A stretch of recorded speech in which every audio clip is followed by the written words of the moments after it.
Olá, seja muito bem-vindo. Eu sou Jeremias Gomes. Você está no Conexão Legislativa e hoje o nosso tema é o novo desenho administrativo do Estado de São Paulo, que vai ter, espera-se que se tenha 36 regiões para dinamizar a gestão, especialmente nas áreas da ambiental, segurança pública e tudo mais. Você vai entender nessa edição.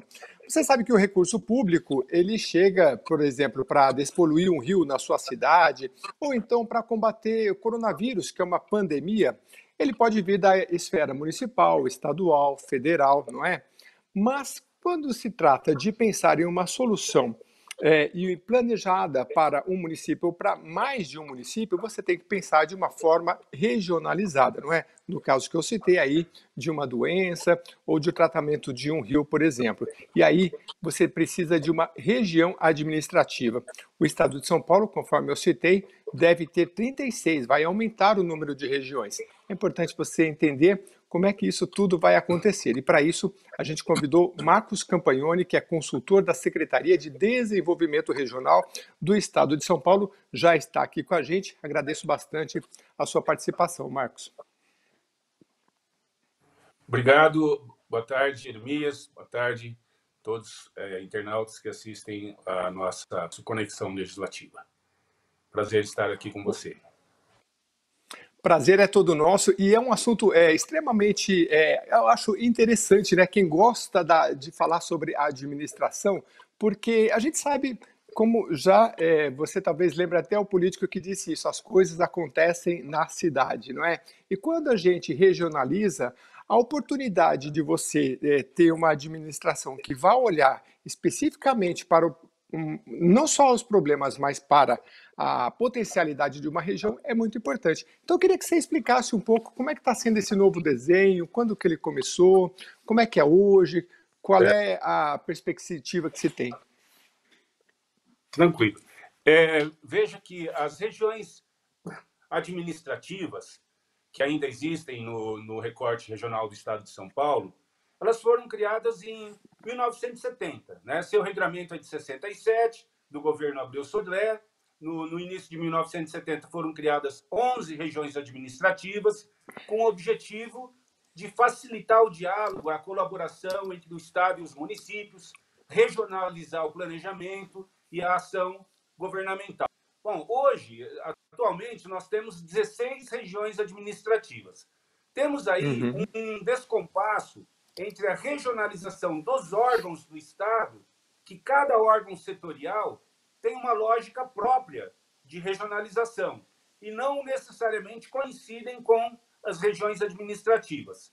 Em 1984, o saudoso governador Franco Montoro, a qual você se referiu há pouco tempo, ele dividiu as regiões administrativas em 42 regiões de governo, justamente no processo de descentralização das políticas públicas, para aproximar mais a ação governamental do cidadão, né, do Estado e das prefeituras. Nós temos também uma regionalização no Estado de São Paulo, que são a das bacias hidrográficas. Elas se bastam em si mesmas, vamos dizer assim. Tem uma fonte de recursos próprio, que é a cobrança pelo uso da água, e um comitê tripartite que define políticas públicas para manter a qualidade e a perenidade dos nossos rios. A Constituição Federal trouxe, em 88, um novo modelo de organização regional para os estados. Né? Justamente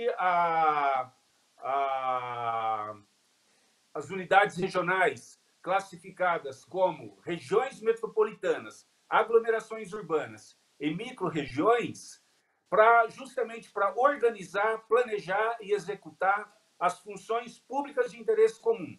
E a nossa Constituição Estadual de 89 assimilou esse modelo e regulamentou em 94 por meio da Lei Complementar 760. Bom, vamos entender um pouquinho o que é essa regionalização trazida pela Constituição Federal e assimilada pela Constituição Estadual. Então, trata de organizar agrupamentos de municípios limítrofes para organizar as funções públicas de interesse comum. Bom, o que são as funções públicas de interesse comum?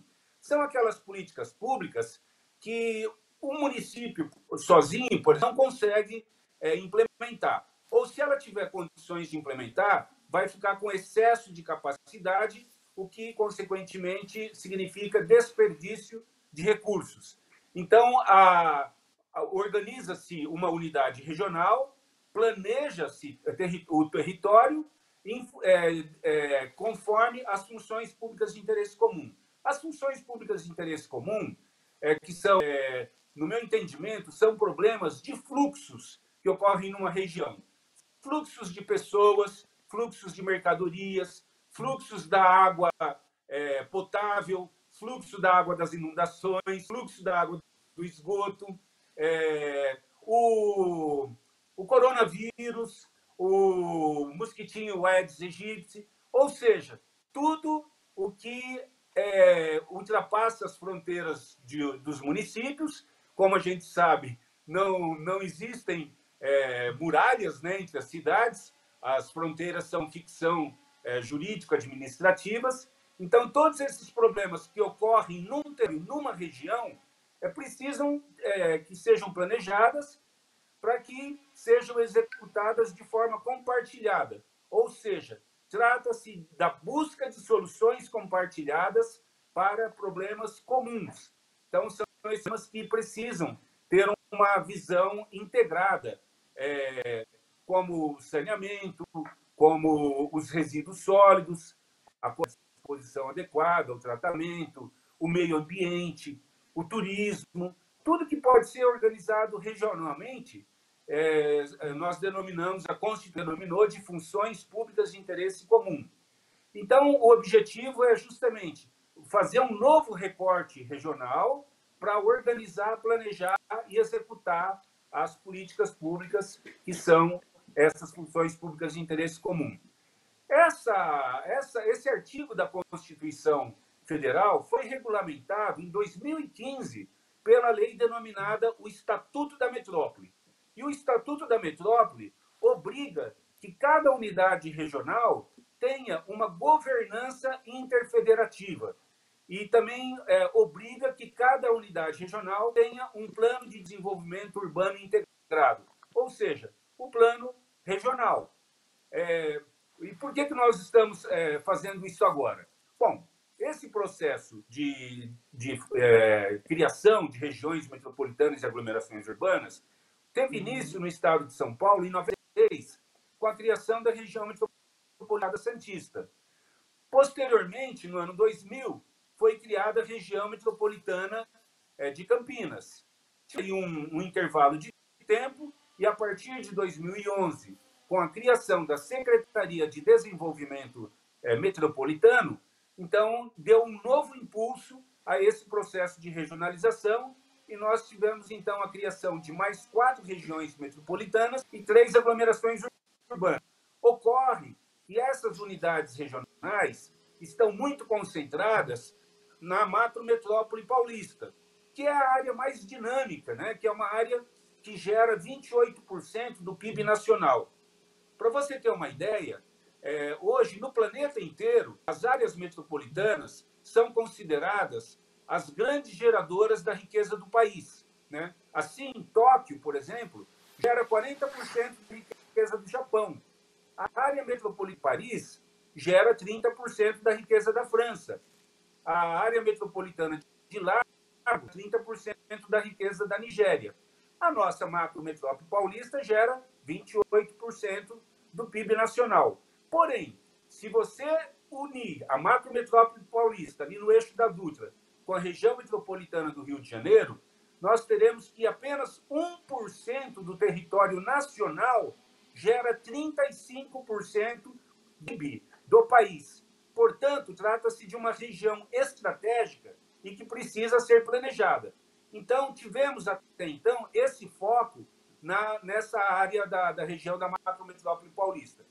Porém, o nosso governador João Dória, ao assumir, ele criou a Secretaria de Desenvolvimento Regional, cujo principal objetivo, ou um dos principais objetivos, além de dar uma ênfase mais municipalista para o governo, foi o de reduzir as desigualdades entre as regiões. Então, nós temos da área central até o oeste do estado e a sudoeste, sem essa regionalização trazida pela Constituição Federal e Estadual. Então, o que estamos fazendo agora é buscar a homogeneização do desenvolvimento em todo o território paulista. Porque, embora o governo estadual já tenha atuado nas regiões menos dinâmicas, vamos dizer assim, no Vale do Ribeira,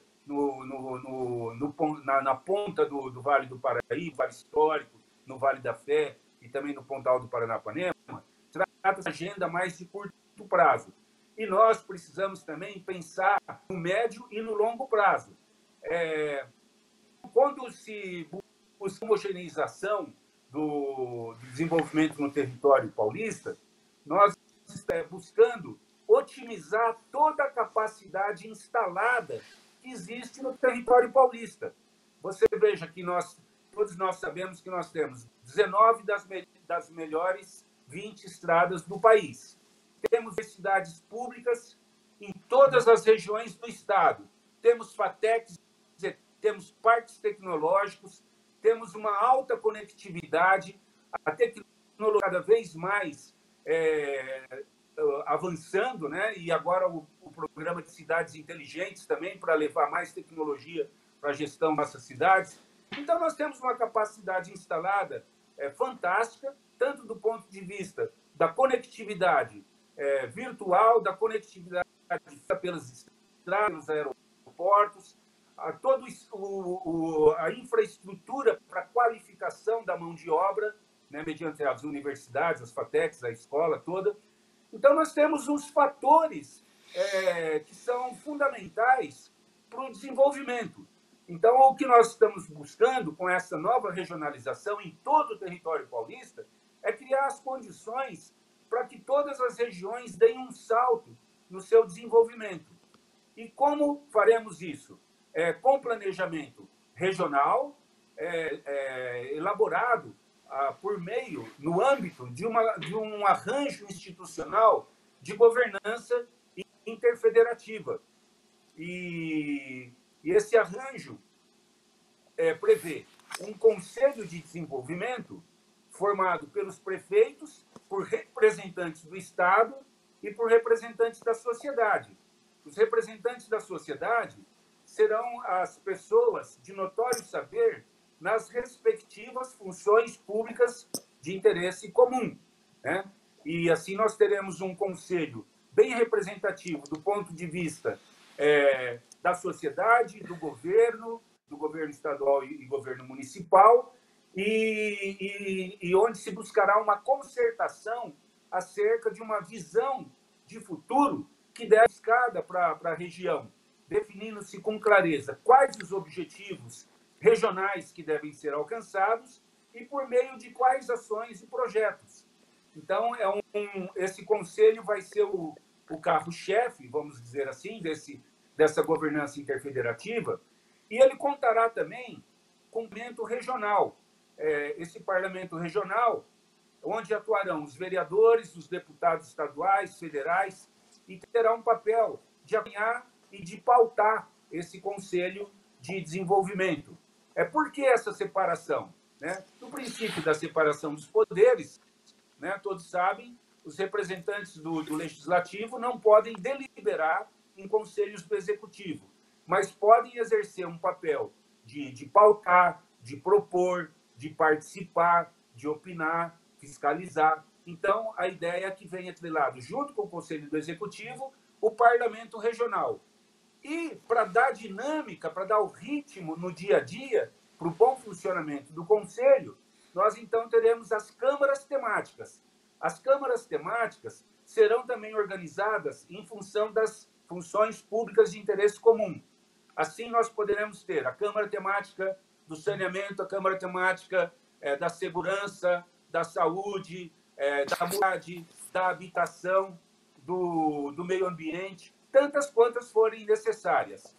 E para dar apoio a esse arranjo regional, o nosso secretário de Desenvolvimento Regional, Marco Vignoli, que coordena esse processo, e ele tem todo o apoio do nosso vice-governador Rodrigo Garcia, que têm participado de todas as audiências públicas, ou o nosso vice-governador ou o nosso governador João Dória participam dessas audiências públicas, isso traz muita força para esse processo de regionalização.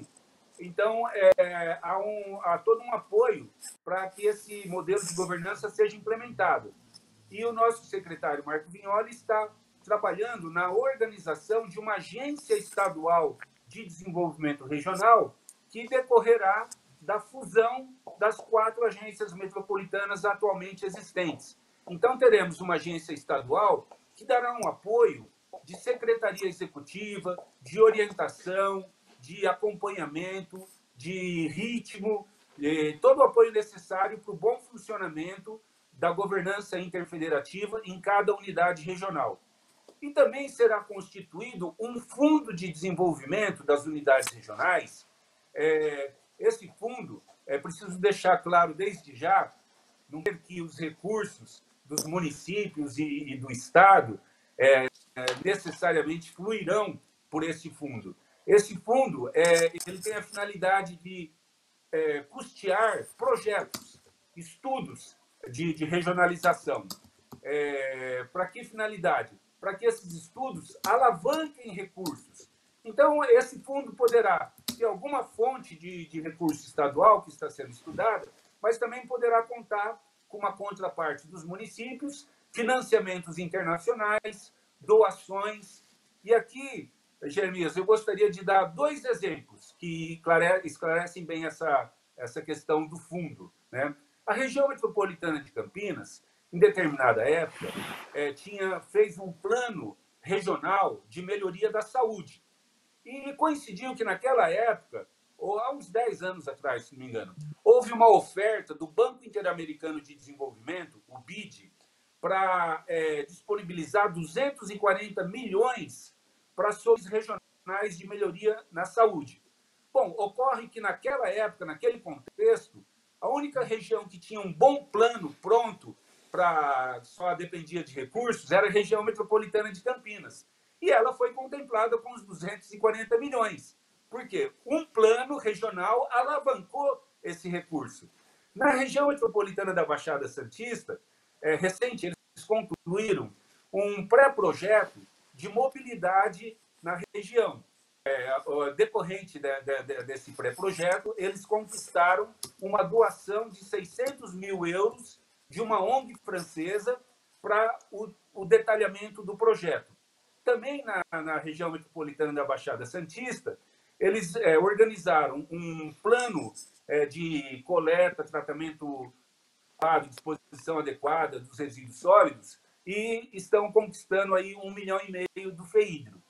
Então, esse fundo tem esse papel de alavancar os recursos. E esse processo todo é um processo que ele tem 2 dimensões. Uma dimensão técnica e uma dimensão sociopolítica. A dimensão técnica é a fundamentação técnica e os recortes regionais. Sim, fica à vontade. Perdão, engasguei.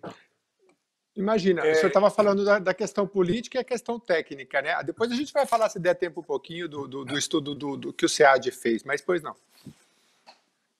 Bom, então é isso aí. Os estudos técnicos foram elaborados pela Fundação SEAD, depois a gente conversa um pouco sobre isso. E a dimensão política são as audiências públicas. Nas audiências públicas tem participado a maioria dos prefeitos pessoalmente, e quando não participam pessoalmente, participam virtualmente. Nós temos feito as audiências públicas de forma híbrida, presencial e com a transmissão vivo das audiências. Nesse sentido, temos um imenso agradecimento a fazer à TV Assembleia, que tem transmitido as audiências e alcançando todo o seu público. A UVESP também tem transmitido, a União dos Vereadores do Estado de São Paulo, e o próprio YouTube linkado na Secretaria de Desenvolvimento Regional. Então, e esses vídeos, as audiências públicas, ficam disponibilizadas na íntegra para quem quiser na hora que quiser ver, e porque elas estão no site da Secretaria de Desenvolvimento Regional, também da UVESP e também da TV Assembleia. Então, as pessoas vão ter sempre 20 dias para enviarem sugestões, propostas críticas para aperfeiçoar o projeto. E o projeto, uma vez termine essa etapa das audiências públicas, será, então, formatado e encaminhado à Assembleia Legislativa. E cabe ressaltar que a Assembleia Legislativa é soberana nesse processo. Provavelmente a Assembleia Legislativa faça mais alguma rodada de audiências públicas e assim nós temos uma consistência, né, sobre esse novo da organização regional. Ô Marcos, com certeza. Você que tem rodado o Estado nessas audiências públicas, eu acompanhei, estava assistindo aqui a de Presidente Prudente, vamos ter aí de Bauru e São Carlos, enfim. Você vê alguma demanda regional? Claro que as regiões já existem, agora passam por uma nova configuração e por muitas modificações que você trouxe aqui, o Fundo de Desenvolvimento, né, o Conselho, o Plano Territorial de Desenvolvimento, as câmaras temáticas, né, tem muito trabalho pela frente. O que você visualiza algum projeto grandioso assim que seja na área ambiental, seja na área da segurança ou do transporte, que no futuro uma região dessa ou uma aglomeração poderá dar conta, poderá fazer? Sim, nós temos. Veja que o objetivo é dinamizar potencialidades para elevar o desenvolvimento e enfrentar também os desafios de forma regional. Você veja, por exemplo, na questão dos resíduos sólidos. Os pequenos municípios, e não só os pequenos municípios, a solução para os resíduos sólidos ela é muito melhor encontrada, equacionada, se de forma regional. Tanto é que existem até recursos de algumas fontes para justamente estimular que os municípios se organizem regionalmente para enfrentar a questão dos resíduos sólidos. O turismo também organizado de forma regional. A própria segurança, você pode criar muralhas virtuais com câmeras cercando uma região e também no entorno das cidades. Isso aumenta muito, né, a segurança do cidadão. Já temos experiências em nível municipal. O governo do estado começa agora a implementar também no Vale do Paraíba. E a política ambiental, também a preservação ambiental. Nós temos na aglomeração urbana de Piracicaba, que agora ela está sendo elevada à categoria de região metropolitana, temos uma demanda do Ministério Público para que seja feito um plano de manejo da fauna, né, ali em toda a região, em todos os municípios que integram agora a região metropolitana de Piracicaba. Então, são várias. Eu gosto dessa ideia de fluxos, né? Tudo que percorre de municípios e que desconhecem as fronteiras requer uma abordagem regional. Você veja aqui aquela questão clássica, né, na região de São Paulo, da água, que o Tietê, que nasce em Salesópolis, atravessa a região metropolitana, só que tem municípios que despejam o seu esgoto no Rio Tietê e traz o esgoto para os municípios que vêm na sequência, né?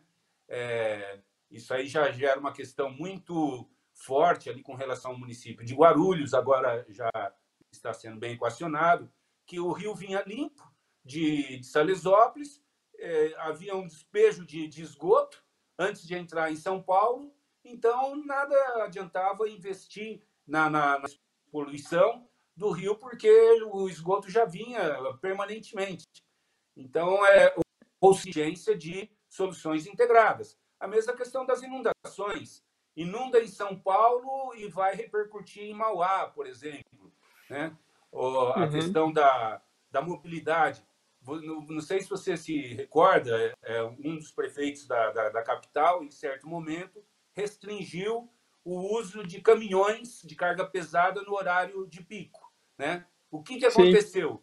Os caminhões, o tráfego pesado, começou a ser desviado para os municípios vizinhos, que não têm um leito carroçável para suportar uma carga mais pesada como aquele tráfego intenso, né?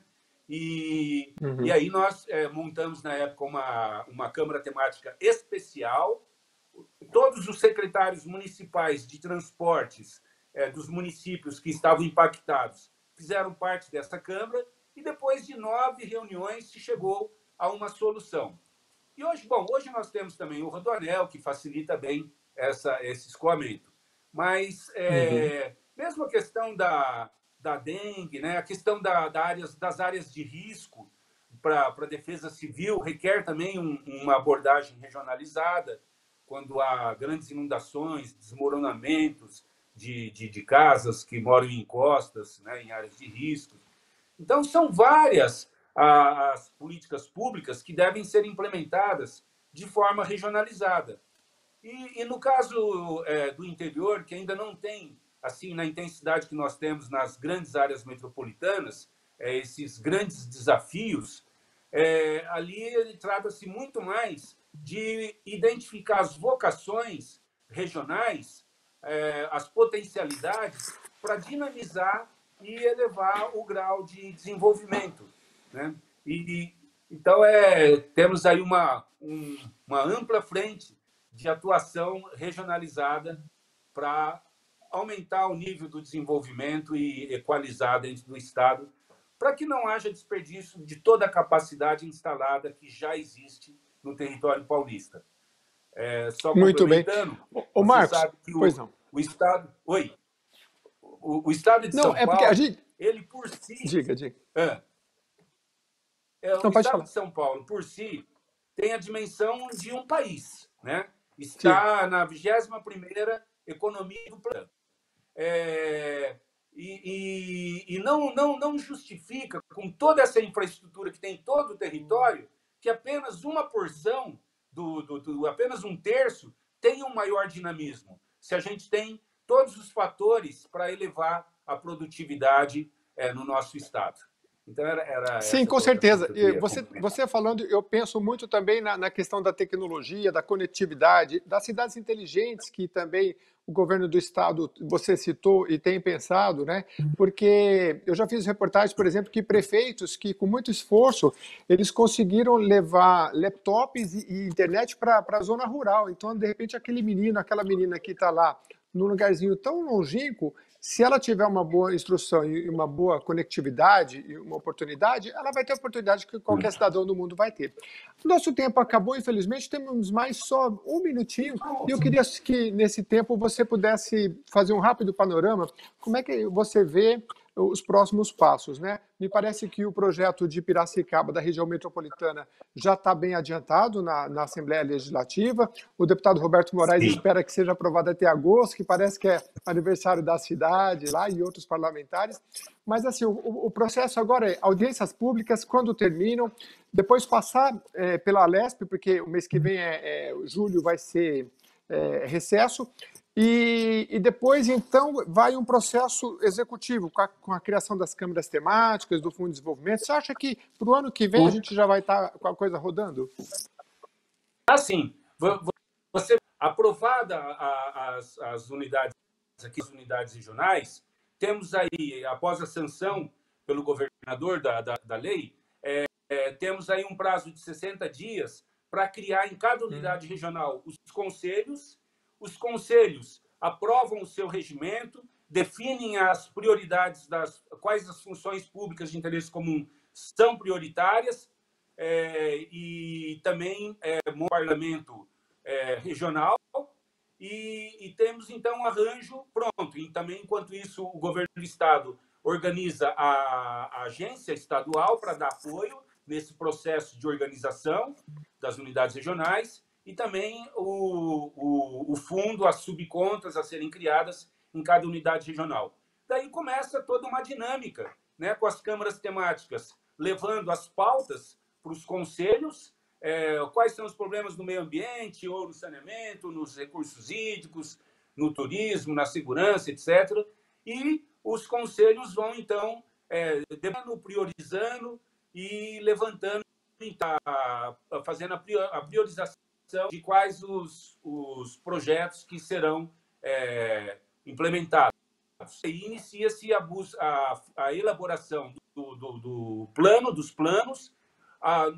O governo do estado irá, junto com os municípios, fazer os planos territoriais, e os planos territoriais trabalham numa visão de médio e longo prazo. De curto prazo, como eu disse, o governo já tem o PPA e a sua agenda de curto prazo que vão ser implementados já no dia a dia, atendendo às demandas dos municípios. Então, é um projeto com visão de estadista, né? Mostra o nosso governador com uma visão de futuro e o nosso secretário Marco Vignoli e o Rodrigo Garcia empenhadíssimos em levar isso para frente, fazer acontecer. E assim estamos caminhando muito bem nesse processo, feitos e aperfeiçoando o projeto, também para que haja um comprometimento de todos com esse modelo quando ele começar a, de fato, ser implementado. Muito bem.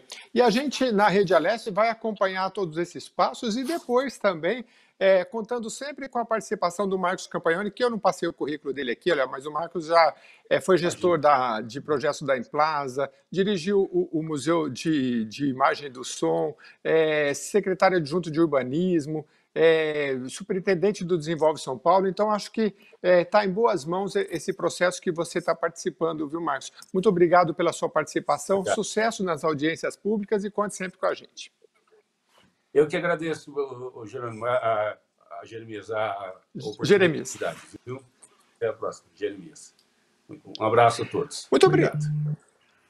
Muito obrigado. E nós ficamos por aqui em mais este programa da Conexão Legislativa, falando hoje sobre esse novo desenho de gestão administrativa no estado de São Paulo. Obrigado por mandar a sugestão desse tema, continue mandando. Se quiser ver as audiências públicas, nossos programas, é só colocar lá no YouTube, Rede Aleste, que você chega lá. Muito obrigado e até a próxima edição.